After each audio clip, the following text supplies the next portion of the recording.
Selamat malam, salam sejahtera, salam sehat untuk semuanya.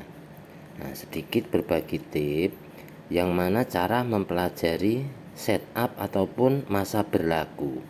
Contoh setupnya H1 ini bisa memakan waktu 7-8 jam atau 7-8 candle. Jadi apabila belum lengkap, ini nggak akan jalan. Contohnya akan seperti itu. Nah, sekarang yang berlaku ini apa gitu. Nah, jadi kalau misalkan mau mencari sell atau buy mengikuti strukturnya BBMA, ini akan seperti ini. Nah, ini saya akan contohkan. Nah, contoh entry pada area MHV ini langsung membuat momentum. Maknanya tidak wajib take profit. Nah, take profitnya itu di bawah sini karena ekstrim. Wajib di sini. Nah, maka saya katakan kalau entry-nya di atas, nggak mungkin entry-nya di bawah sini kan, di malo nggak mungkin. Nah, jika ada entry pada ekstrim, wajib di take profit. Nah, jadi ini coba detailkan dua candle ini ya. Ini yang merah momentum, yang hijau ekstrim. Momentum dengan ekstrim ini cenderung lebih kuat momentum dibanding ekstrimnya. Nah, maka Ciko Mali juga pandai kalau ada entry pada ekstrim buy wajib di take profit di MA510. Ini wajib. Karena apa? Ekstrim akan di retest untuk kedua kali. Nah, ini tadi ada candle shadow ke bawah ini kan ngambil sini ya. Nah, jika di setup dari bawah maka akan berlaku ekstrim, TP wajib, MHV, candlestick arah, re-entry, momentum. Nah, ini memakan waktu sangat panjang, sangat lama. Ini namanya sideway nanti jatuhnya ya. Nah, jadi kalaupun ada entry di atas ini nggak buru-buru di cut loss pun nggak apa-apa, nggak buru-buru di cut itu nggak apa-apa. Karena apa? Perjalanan di sini ini akan lama. Nah, contoh misalkan yang di setup yang hijau ini ya, extreme buy, terus TP wajib, MHV, candlestick arah, re-entry, candlestick arah kukuh buy, re-entry, baru momentum. Ini perjalanannya panjang. Gitu. Jadi entry apabila sudah paham time frame-nya ini santai gitu. Ini kan H1 misalkan kayak gitu. Nah, sekarang contoh setupnya H4. Nah, contoh yang di setup tuh H4. Nah, di H4 minimal 3 candle 12 jam ya. Di sini ada apa? MHV. MHV targetnya candlestick arah. MHV itu menargetkan candlestick arah sampai dengan candlestick arah kuku.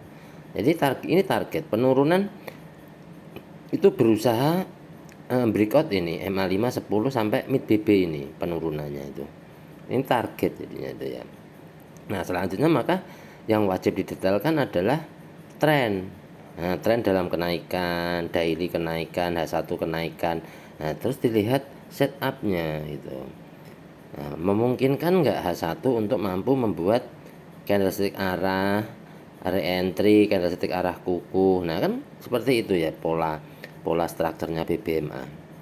Jadi kalau dia nggak mampu di H1 ini membuat candlestick arah, ini nggak mungkin naik gitu. Kalau nggak lengkap ini nggak bakal naik. Dia buat candlestick arah dulu, bisa langsung membuat candlestick arah kuku B, ataupun dia re-entry dulu baru nanti membuat candlestick arah kuku B baru re-entry. Nah, kayak gitu. Jadi perjalanannya yang lama. Nah, ini kalau sudah paham di time frame-nya H1 saja ini udah sangat menghemat untuk entry, jadi tidak overload. Nah, selanjutnya jika kita melihat posisi candle di sini ini ekstrim, tengok coba pada time frame-nya daily. Nah, akan sangat nampak. Mungkin nggak kita akan entry buy pada posisi MA5 10 high. Nah, sedangkan untuk entry itu kan MA5 10 sampai mid BB. Ini contoh mudahnya. Jadi ini dijadikan bahan perbandingan saja. Jadi kalau mau entry buy atau sell itu adalah pilihan.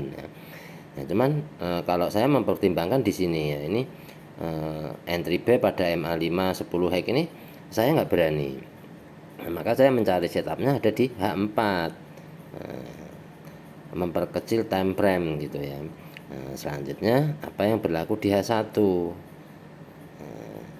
Maka saya juga masih ada hold-nya sell apabila tidak mampu membuat arah ataupun membuat candlestick arah kuku, ini yang dari atas masih saya hold gitu.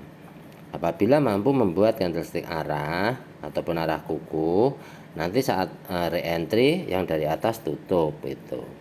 Karena apa? Pasti kalau sudah arah kuku bisa kembali naik karena trennya dalam kenaikan. H1, H4 daily, weekly ini tren dalam kenaikan itu. Ini entry-nya santai ya. Jika ada entry pada ekstrim wajib take profit. Ini udah ukurannya ya, udah ukurannya sesuai time frame-nya. Jadi jika mau entry H4, nah, pastikan H4 nanti close candle-nya jam berapa gitu ya. Misalkan kayak tadi jam 8 untuk FBS ini nggak apa-apa karena masih di area MA5 10 mid BB gitu. Jadi ini kan area untuk re-entry-nya dari sini. Jadi ikuti sesuai time frame-nya. Ini lebih mudahnya kan seperti itu. Jadi entry ini mau dari bawah dari atas itu boleh mengikut media trend ya. Trennya H4 ini untuk entry-nya hari-hari. Jika entry-nya H4 katakanlah mencari B boleh ya, mencari B itu B-nya di MA5 10 sampai mid BB. Ini boleh karena trennya dalam kenaikan. Nah, jika kita melihat pada H1, nah ini sebagai bahan pertimbangan, inilah yang saya katakan bisa memilih ya.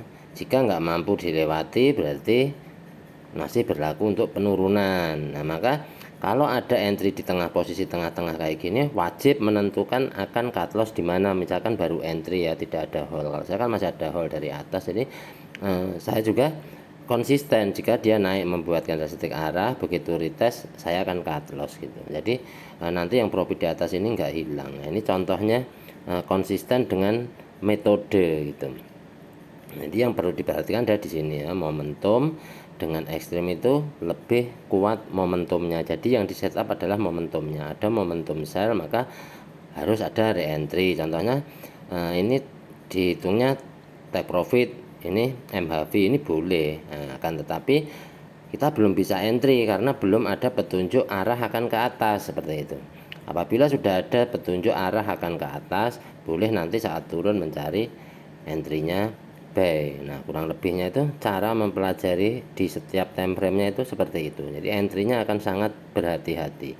Jadi apabila ini nggak mampu dilewati, dia akan berlaku penurunan bisa minimal 3 candle. Nah, 3 candle ini kan 3 jam. Nah ini bisa didetailkan, diperincikan masing-masing ya, buat catatan kecil lah ya. Nah, apa yang saya sampaikan ini ada kesamaan atau tidak gitu. Jadi kalau nggak mampu dilewati MA5 10 mid BP nggak mampu dilewati, ini berlaku nggak 3 candle ke bawah seperti ini. Ini banyak contoh-contoh kesamaan yang pernah saya tunjukkan juga. Nah ini semoga bermanfaat buat teman-teman dan rekan-rekan untuk dijadikan bahan perbandingan. Terima kasih.